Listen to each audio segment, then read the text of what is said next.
Angels Care Home Health, serving Hayes and the surrounding areas, is a Medicare certified home health agency providing quality skilled nursing and restorative therapy services to patients in their homes. They're polite. I mean, they just take the time for you. Angels Care is there to help 24 hours a day, and all services are covered 100% by Medicare for patients who are eligible. I like the Angels for what they've done for me. Angels Care Home Health. We serve patients. Eagle Community Television presents Community Connection with your host, Mike Cooper. Hello and welcome again to Community Connection from Eagle Community Television. Thanks for watching, and thanks as always to the producer of our series, Jeff Durall. We're at the Ellis Public Library on Washington Street in Ellis with the director of the library, Steve Arthur, as we visit with Steve about the renovations which have taken place here within the last year at the Ellis Public Library. Steve, how long as director now? I've been here for 11 years. What's your background? An Ellis resident? No, I actually live in Victoria. My degree is actually in history from Fort Hays. I started here as an assistant, and they, after the last director left, they asked me if I wanted the job. I said, sure. Well, history fits in very nicely with library work too, doesn't it, Steve? It does.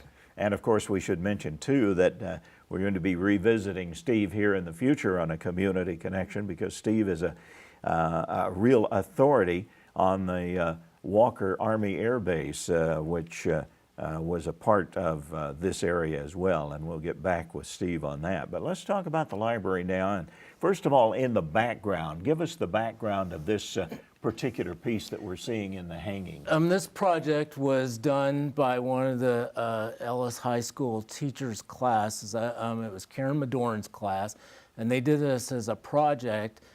Just as she liked history, you know, as well. And so they did some research on the local Ellis veterans, and then they created this quilt along with another one. We have this one, and then the VFW has the other one. Great class project and a beautiful replica too of the veterans who served from Ellis. Well, let's talk about the makeover. This was really a complete makeover, wasn't it, Steve? It was. When I first started here, first of all, this used to be a post office. And then the library, it turned into a library in 1983. It was very government designed, very institutional, not very inviting. And then a year ago, I talked to the board and I said, look, we need to do something, and they were all for it. And so we did a complete makeover on the library and made it a lot more inviting. How did that come about? Did you get some local contractors? You get some input, some ideas, architects, that type thing? Actually, what we did contract it out to local vendors.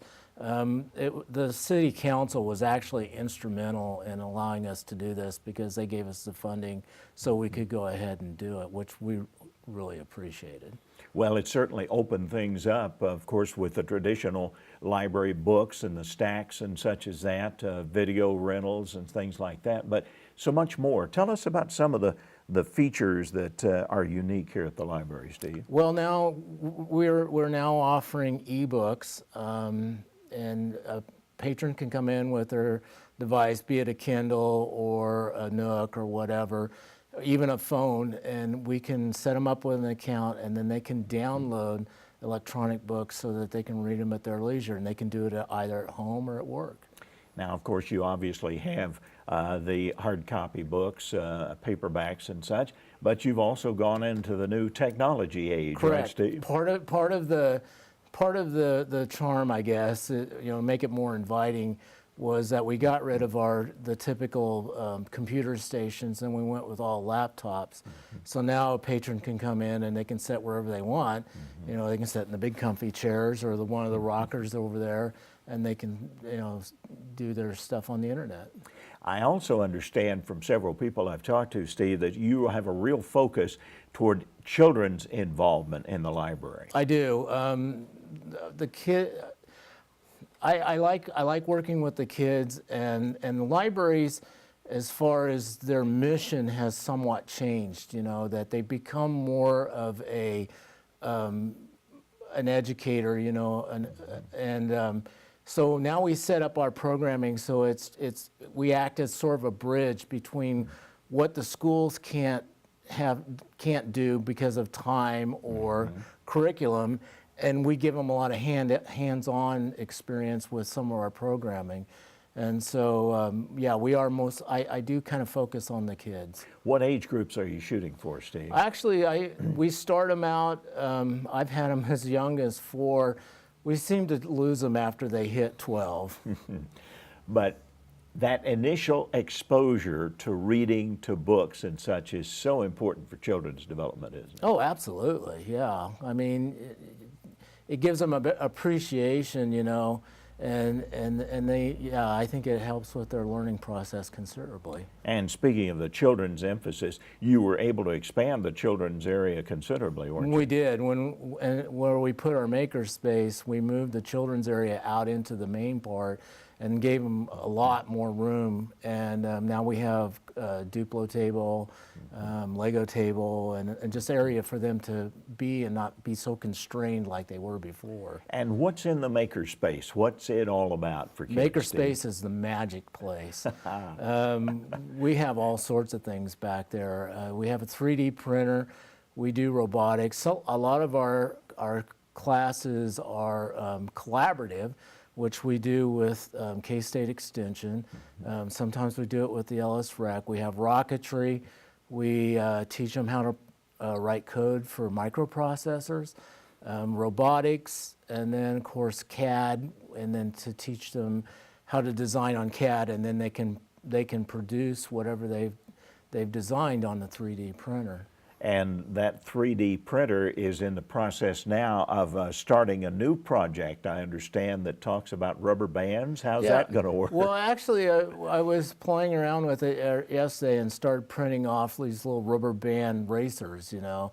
And I'm always looking for new projects so that the kids, you know, most of my program is STEM or STEAM-based programming. So I'm always looking for something that I can do that's easy and that the kids can put together, and then they can learn a little bit of science on the side. And science, technology, and mathematics all blending together here at the Ellis Public Library. Absolutely. In fact, this year's summer reading program theme is essentially, it's called Steaming into Summer, and so we have we have STEM and STEAM projects throughout the summer, and then we'll have books available for them if they want to learn more about what they've done. Now that STEAM is a new technology term I haven't heard yet. What's that all about? STEAM essentially is the addition of art into the STEM part.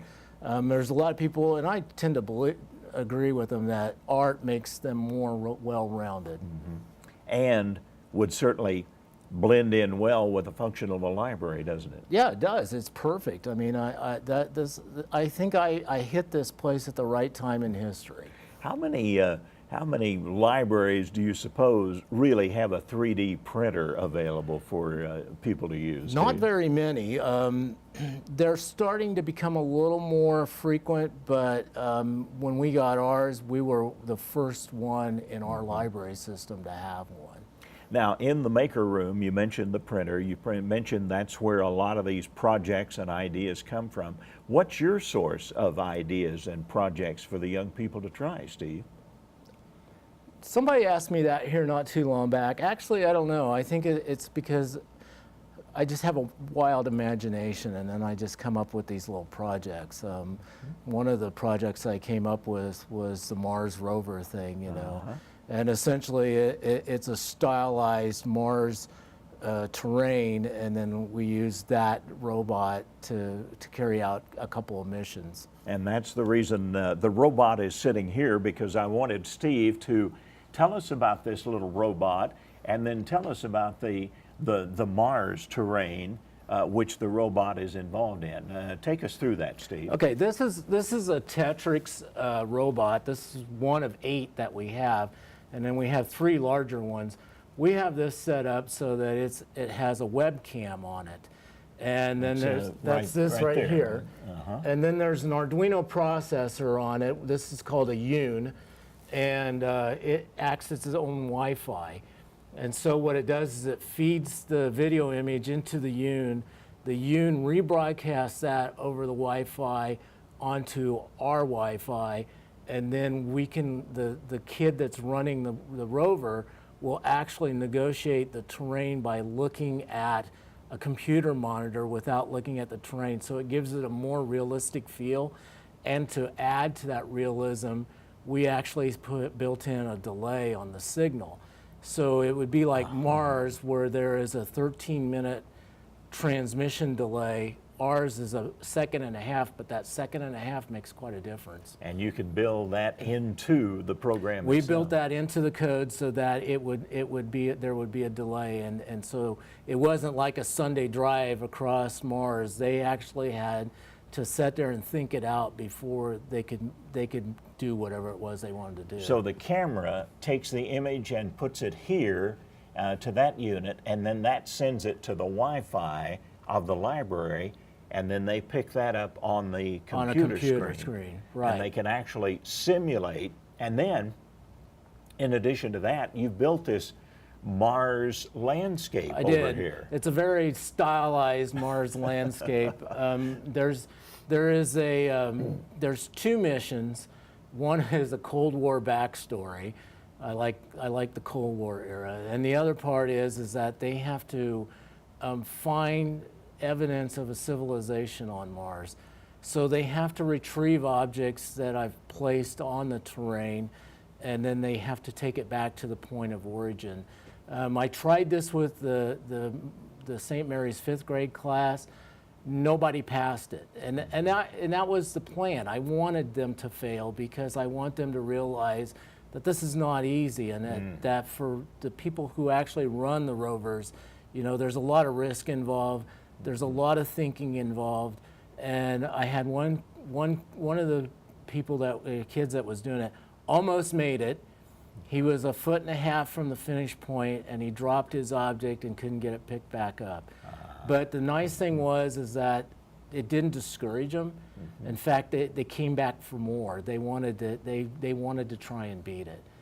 We've had the Girl Scouts here a couple weeks ago when they were doing day camps, and the Girl Scouts were doing it. I mean, we've ran a lot of kids through this. So this is going to remain set up then for a yeah, time. it's going to remain. It's going to remain. In fact, in 2 weeks, we're going to run another rover challenge, and they can come to the library and they can try it out. They need to be at least 8 years old or older. For little kids, it's really hard for them to do. My plan was, and I don't know if I'll be able to do it, but I wanted to take it to the Ellis County Fair and set it up there, and I wanted it so adults could try it.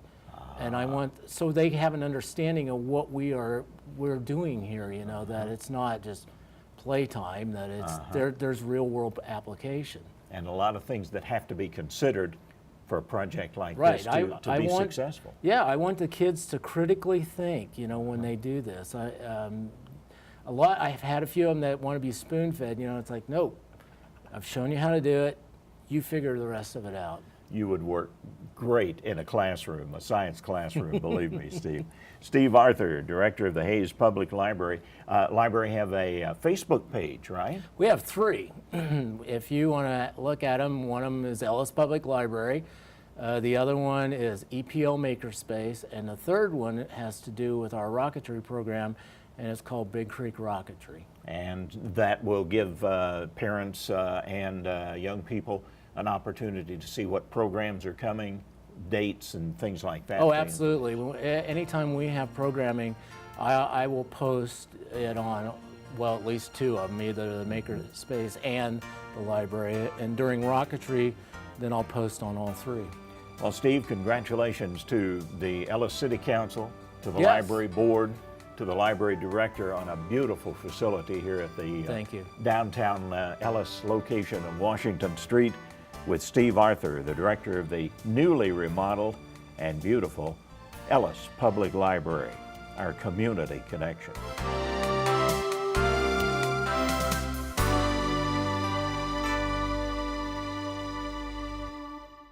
Angels Care Home Health, serving Hayes and the surrounding areas, is a Medicare certified home health agency providing quality skilled nursing and restorative therapy services to patients in their homes. And the Angel Care nurse comes to see me once a week. Angels Care is there to help 24 hours a day, and all services are covered 100% by Medicare for patients who are eligible. Angel Care has helped to stay home. Angels Care Home Health. We serve patients.